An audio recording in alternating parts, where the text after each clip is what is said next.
बनारसी लोग चाहते हैं कि कोई गंगा जी के भी तल में उतरकर उसका दर्द भी जाने।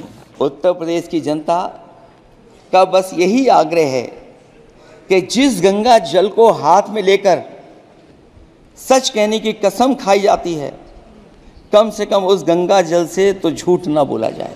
जहां विकास के नाम पर खरबों रुपए की लूट का राज खोलते भ्रष्टाचार के गड्ढे प्रदेश का नाम खराब कर रहे हैं, वहीं पहली बारिश में ही टपकती हुई छत और गिर चुकी स्टेशन की दीवार बेईमानी की निशानी बन गई है। विकास का ढिढोरा पीटने वाले इस विनाश की जिम्मेदारी कब लेंगे? हर बात को जुमला बना देने वाले लोगों के ऊपर से जनता का भरोसा उठ गया है। इसीलिए बहुमत की सरकार नहीं है, ये सहयोग से चलने वाली सरकार है। ये सरकार पेपर लीक इसलिए करा रही है कि सरकार नौकरी नहीं देना चाहती, रोजगार नहीं देना चाहती, उन नौजवानों का भविष्य नहीं बनने देना चाहती। अयोध्या की जीत भारत के परिपक्व मतदाता की लोकतांत्रिक समझ की जीत है।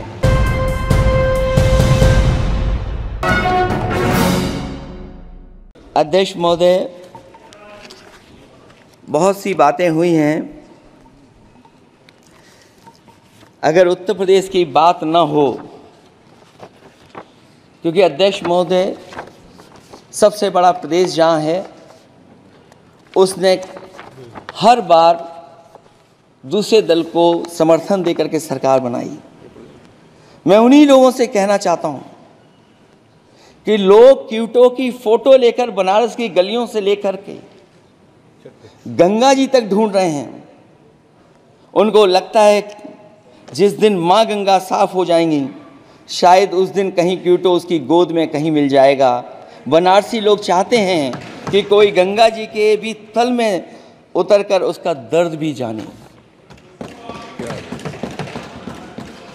उत्तर प्रदेश की जनता का बस यही आग्रह है कि जिस गंगा जल को हाथ में लेकर सच कहने की कसम खाई जाती है, कम से कम उस गंगा जल से तो झूठ ना बोला जाए।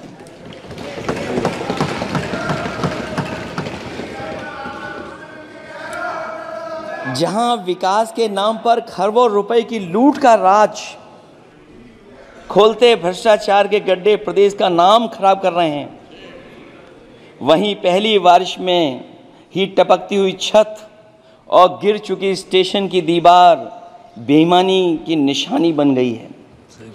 अध्यक्ष महोदय, विकास का ढिढोरा पीटने वाले इस विनाश की जिम्मेदारी कब लेंगे? और रही सच्चे विकास की बात, तो हमने जो सड़क बनाई उस पर हवाई जहाज उतरे थे और उत्तर प्रदेश की मुख्य नगरी में सड़कों पर नाव उतरी हैं, और अभी बारिश और हो जाएगी तो नाव से भी चलना पड़ेगा। यही स्मार्ट सिटी के जुमले का भी हाल है। न तो जाम से छुटकारा मिला, न बुनियादी सुविधाओं से कोई निजात मिली, न कोई बुनियादी सुविधाएं मिल पाई हैं। मुझे याद है अध्यक्ष महोदय, देश के प्रधान सांसद जी ने अनाथ पशुओं के बारे में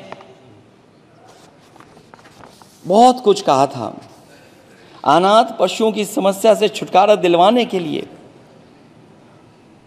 कब वादा किया हुआ, लेकिन कई चुनाव बीत गए हैं, अभी तक गन्ने का भुगतान 2 हफ्ते का वचन जो दिया था, कहां दिया था? अब तो वचन देने वाले को भी याद नहीं है।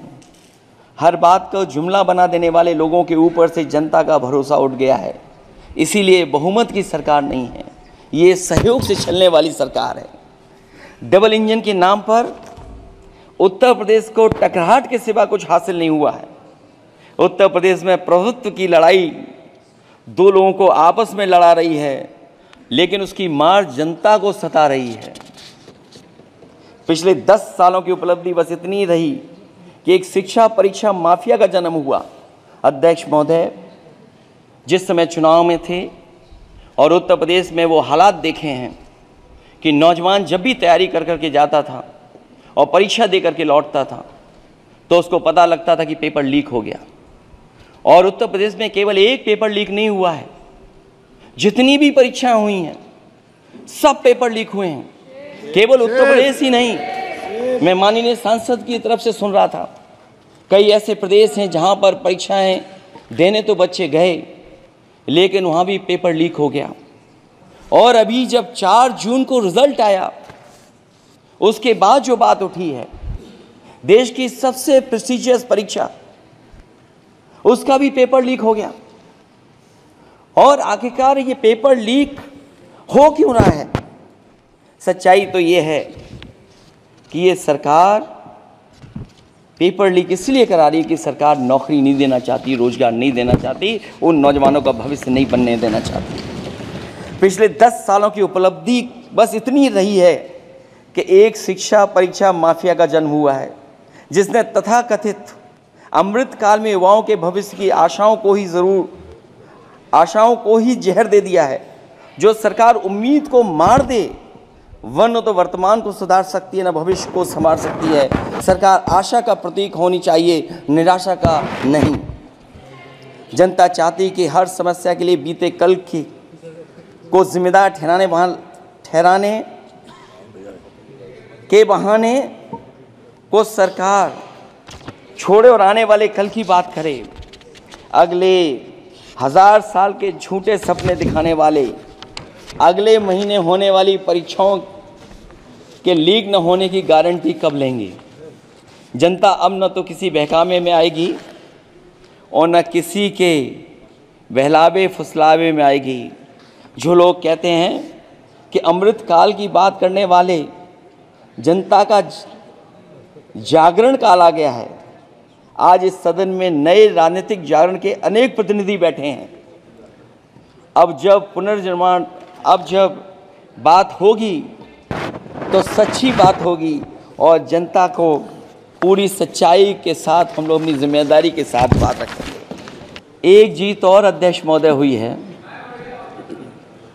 मैं जानता हूं सत्ता पक्ष बैठे वाले लोग समझ गए होंगे।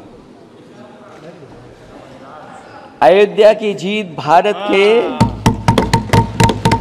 परिपक्व मतदाता की लोकतांत्रिक समझ की जीत है।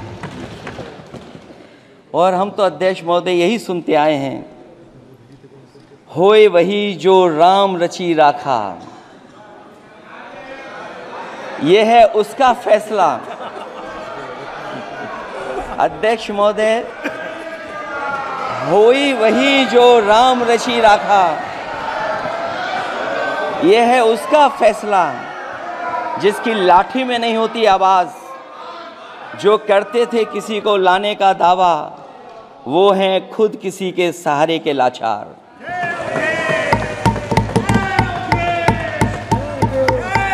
अध्यक्ष महोदय, मैं फिर कह देना चाहता हूं, होए वही जो राम रची राखा, यह है उसका फैसला जिसकी लाठी में नहीं होती आवाज। जो करते थे किसी को लाने का दावा, वो हैं खुद किसी के सहारे के लाचार। हम अयोध्या से लाए हैं उनके प्रेम का पैगाम। हम अयोध्या से लाए हैं उनके प्रेम का पैगाम, जो सच्चे मन से करते हैं सबका कल्याण।